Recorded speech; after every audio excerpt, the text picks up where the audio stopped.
안녕하세요. 오늘은 파킨슨병 환자분들의 여러가지 증상 중에 어지럼증 치료법에 대해서 설명드리겠습니다. 뇌세포가 손상되고 파괴되면 전신에 걸쳐서 동시다발적으로 여러가지 많은 병증들이 발생해요. 파킨슨병 역시 중뇌의 도파민 세포가 파괴되면서 뇌 조직 내에 운동신경이 경직되고 마비가 발생하는데, 가장 직접적인 원인은 경동맥에서부터 뇌혈관 내에 혈액순환 장애가 심하게 발생하는 것이 가장 큰 원인이라고 할 수 있어요. 뇌혈관 내의 혈액은 뇌 조직 내에서 필요로 하는 영양소를 공급해주는 역할을 하는데, 혈액순환 장애가 발생하면 뇌 조직이 필요로 하는 영양소가 공급이 안 돼요. 중뇌 역시 영양소가 공급이 안 되기 때문에 도파민 세포가 손상되고 파괴되면서 발생하는 증상이 파킨슨입니다. 경동맥에서부터 뇌 조직 내의 혈액을 깨끗하게 만들어주면 자연스럽게 영양소 공급이 원활해지는데, 현존하는 치료법에서는 혈액 속에 독소나 노폐물 등을 제거를 하면서 원활하게 혈액순환이 이루어질 수 있도록 하는 치료약이긴 하지만, 그 치료약은 혈액을 충분히 정의를 시키지 못하기 때문에 중뇌에서 필요로 하는 영양소 공급을 할 수가 없는 거예요. 파킨슨 환자분들의 어지럼증 역시 뇌혈관 내에 혈액순환 장애가 심하게 발생하면서 나타나는 증상입니다. 저혈압증이나 전신에 경직되고 마비되면서 걷지 못하는 과정 속에서 어지럼증이 발생하기도 하지만, 그보다 가장 직접적인 원인은 뇌혈관입니다. 뒷머리 아래쪽에 있는 뇌근막에서부터 뇌혈관 전체가 운동신경이 경직되고 마비되는 과정 속에서 혈액순환 장애가 심하게 발생하게 되고, 그 과정 속에서 어지럼증이 발생하게 돼요. 몸의 자생력이 어느 정도 갖춰진 분들은 어지럼증이 약해지거나 없어지는 경우도 있지만, 파킨슨 환자분들의 거의 모든 분들이 어지럼증으로 고통을 많이 받고 있어요. 제가 사용하는 파킨슨병의 어지럼증 치료법은 뒷머리 아래에 있는 뇌근막에서부터 중뇌 양쪽의 눈썹 옆에 있는 태양열까지 전체를 넓게 덮어서 치료를 진행하는데, 나노자석 학회에서 개발한 헤어밴드에 이 나노자석을 공간을 두지 않고 촘촘하게 배열해서 착용하는 방식으로 치료를 진행하고 있어요. 수천 개의 파동에너지가 발생하는 이 나노자석을 뇌혈관 내에 집속시킨과 동시에 7내지 8cm를 뚫고 들어가요. 그 과정 속에서 뇌혈관 속에 쌓여있는 독소나 노폐물, 때로는 염증까지 다 제거를 하고, 혈관 내에 쌓여있는 찌꺼기까지 다 제거를 해버립니다. 그 과정 속에서 파킨슨병 환자분들이 느끼는 것은 2, 4일만 치료해도 그 전에 항상 필요하고 무거웠던 머리가 가벼워지고 편안해지는 것을 느끼게 돼요.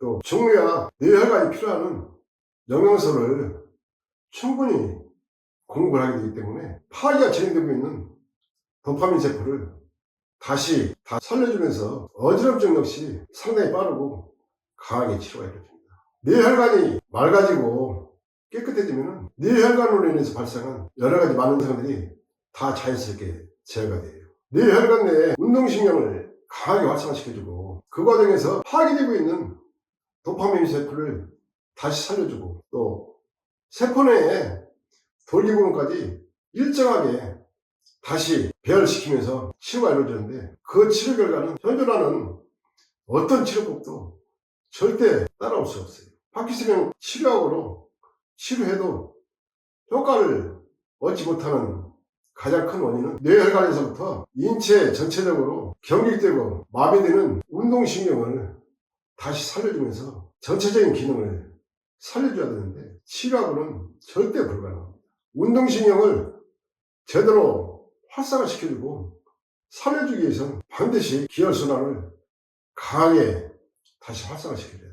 경직되고 마비되어 가고 있는 운동신경을 다시 살려줘야만이 근본적으로 파킨슨병의 치료가 이루어지는 겁니다. 이 나노자석은 체내에 부족해 진 기혈순환을, 이 나노자석의 4500가스의 수천 개의 강력한 파동에너지를 체내에 투입시켜서 인체 기능을 살려주면서 뇌혈관 내의 운동신경을 다시 강하게 활성화시켜주면서 경직되고 마비되는 증상을 살려주기 때문에 파킨슨병의 원인과 병증을 다 제거할 수 있는 치료 결과를 얻게 되는 거예요. 파킨슨병 어지럼증 없이 뇌혈관만 제대로 깨끗하게 해주고 경직되고 마비된 운동신경만 살려주게 되면 자연스럽게 어지럼증도 없어요. 지금까지 40년 동안 파킨슨병 환자분들을 수없이 많이 다스렸지만 단 한 번도 실패하지 않았어요. 이 나노자석으로 치료하신 분들이 며칠 지난 후에 전화를 하셔서 며칠 사이에 발생했던 몸의 증상들을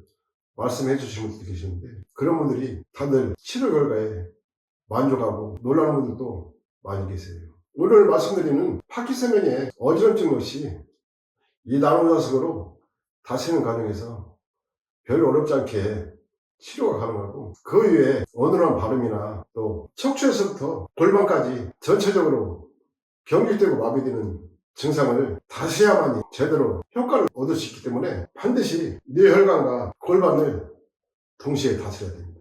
이 나노자석의 파킨슨병 치료법은 1차적으로는 중뇌에서부터 뇌혈관을 강하게 다시 살려주는 치료법으로 진행하고, 2차적으로는 골반을 다스려서 골반이 경직되고 마비되는 과정 속에서 발생한 여러 가지 병증들을 동시에 다스리는 치료법으로 진행하고 있어요. 골반 기능은 하체와 상체의 통로 역할을 하기 때문에 반드시 골반을 다스려서 막혀있던 부분을 뚫어줘야만이 하체와 상체 통로가 열리면서 혈액순환이 원활하게 됩니다. 골반이 경직되고 마비되는 과정 속에서 골반과 양쪽 고관절에서 통증이 심하게 발생하시는 분이 계시고, 증상이 심해지면 심하게 뼈조직이 약해지면서 때로는 연탄재처럼 뼈조직이 파괴되는 경우도 있어요. 그 과정 속에서 양쪽에 고관절 뼈조직이 골쳐드는 경우도 있고, 또 염증이 발생하면서 고통을 주는 경우도 많이 있어요. 때로는 증상이 심해지면 고관절을 절개하고 인공뼈를 집어내야 할 정도로 심각한 분도 많이 계세요. 근데 이 나노자석으로 골반을 다스리는 과정 속에서 골반 내 뼈조직까지 강화시키는데, 이 나노자석의 파동 에너지가 뼈조직을 통과하는 과정에 있어서 조골세포를 강하게 활성시켜줘요. 또 뼈 안에 독소나 노폐물이 쌓이는 경우일지라도 다 분해해서 제거를 해요. 그 과정 속에서 뼈조직이 다시 살아나고 강해지면서 골다공증이 없어지고, 또 한편으로는 하체와 상체 통로를 열어주는 치료 효과를 얻기 때문에 걷지 못하던 분들이 정상인들 못지않게 다시 걷게 되는 치료 결과를 얻게 됩니다. 또 골반 기능이 약해지는 과정 속에서 악성 변비가 심해지기도 하고 잔뇨나 빈등, 급박증 등이 발생하기도 하는데, 소변장애, 대변장애까지도 동시에 다 제거를 해줘요. 골반 통증이 심하셨던 분들이 이 나석으로 하루 저녁만 다스려도 골반이 가벼워지고 편안해지는 것을 느낄 정도로 놀라운 치료 결과를 얻게 되고, 소변장애나 대변장 역시 2-3일만 다스려도 놀라운 치료 결과를 얻게 되는데, 그 전에 밤에 5번씩 화장실을 가셨던 분들도 화장실을 가지 않고 편안하게 숙면을 취하게 됩니다. 그런 치료 결과는 지금까지 40년 동안 수많은 분들을 다스리는 과정 속에서 얻은 결과이고, 모든 분들이 동일한 치료 결과를 얻고 있기 때문에 이 나노자석으로 치료하시게 되면 반드시 똑같은 치료 결과를 얻게 되실 겁니다. 오늘 말씀드리는 파킨슨병의 어지럼증 역시 어렵지 않게 치료가 가능하고, 척추에서부터 전신에 걸쳐서 경직되고 마비되는 운동신경을 다시 살려주면서 정상인들처럼 건강을 다시 찾을 수 있고, 심각했던 내 몸의 병증도 좋아지고 없어지는 것을 느끼면서 치료할 수 있다는 희망을 갖게 돼요. 이 나노자석은 한 달이든 3개월이든 6개월이든 끊임없이 치료 효과가 진행되기 때문에 반드시 원하는 치료 결과를 얻게 되고 건강한 삶을 살 수 있게 되는 겁니다. 몸 안이 끊임없이 깨끗해지고 맑아지게 되면 피로감도 없어지고 몸도 다시 건강한 체질로 바뀌게 돼요. 사는 동안 큰 고통 없이 힘들지 않게 살게 되고, 수명 후에 이승을 하직할 때도 몸이 깨끗해지면 큰 고통 없이 세상을 하직할 수 있게 됩니다. 몸 안에 독소나 노폐물이 많이 쌓여있으면 살아있는 동안에도 큰 고통을 많이 받지만 이승을 떠날 때도 말도 못하게 심각하게 고통을 받게 돼요. 이 나노자석 치료법은 인체에 전혀 부작용 없이 오로지 몸을 맑게 해주면서 치료가 이루어지기 때문에 살아있는 동안에도 항상 건강함을 유지하면서 살게 되는 겁니다. 오늘은 파킨슨 환자분들의 어지럼증과 파킨슨병을 어떻게 다스려야만이 제대로 근본적으로 다스릴 수 있는지 그 치료법에 대해서 설명을 드렸습니다. 감사합니다.